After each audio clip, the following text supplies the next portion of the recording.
বড় করো, অভিমান বড় করো, অহংকার বড় করো, প্রতিষ্ঠা চাও কেন, ওই প্রতিবাদী আমি থাকবো না, সে অন্য কথা বলেছিল আমি সঙ্গে যাবো না। আরে লোকটা তো অনেক পরাধী, আমার এসব বলার অধিকার কোথায় আছে? সুতরাং একমাত্র স্বাধীন হলেন গুরু ভগবান, আর কেউ স্বাধীন নয়। স্বাধীন যদি নয় তাহলে মাথাটি আমাদেরকে নত করে থাকতে হবে।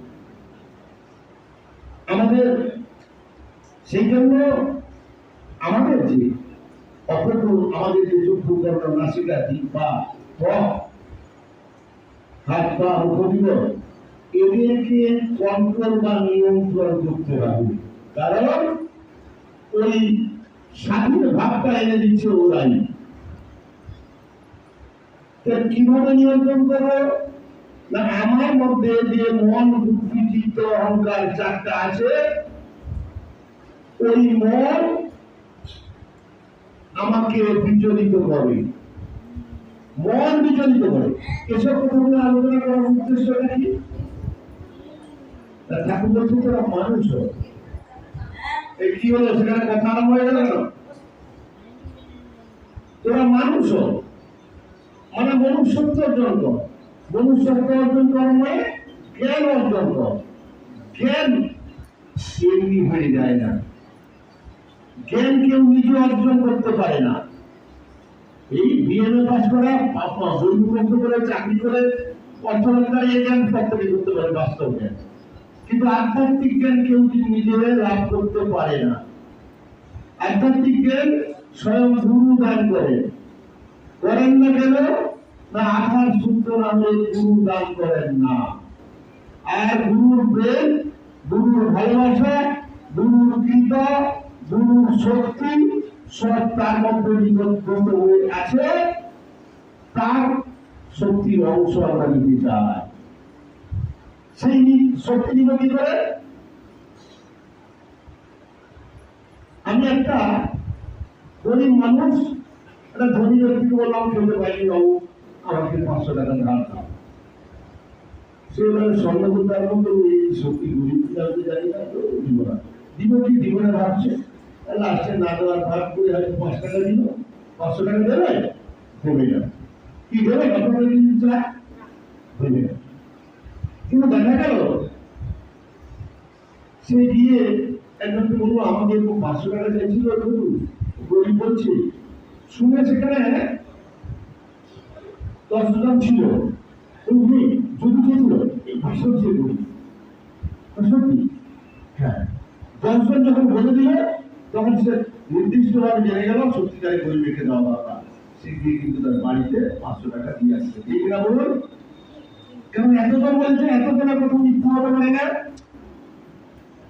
তার মানে বাড়িতে একা বসে সঙ্গ করতে পারতাম, হবে না।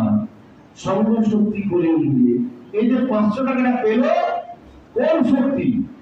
না, সঙ্গ শক্তি। অর্থাৎ সেই 10 জন যেহেতু বলেছে, গোটা গ্রাম যখন বলছে ওটা মিথ্যা হতে পারে না, আপনার হতে দেয়।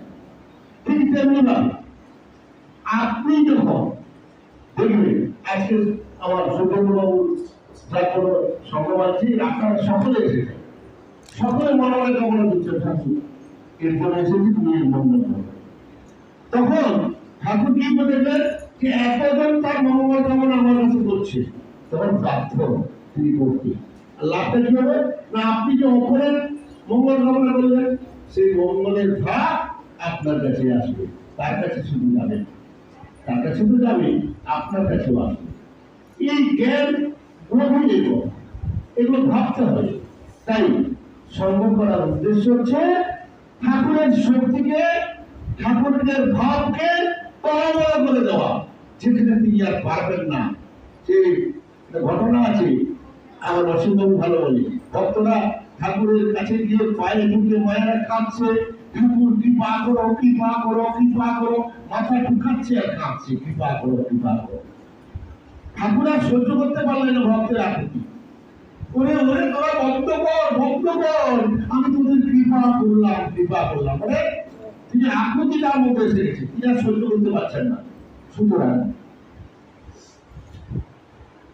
হিংসা বিদ্বেষ সমালোচনা অহংকার বাদ দিয়ে যেদিন আমরা করতে পারবো ঠাকুর নয়নে বসবাসিয়া বসে আন্ধারে মরিল কাঁদিয়া।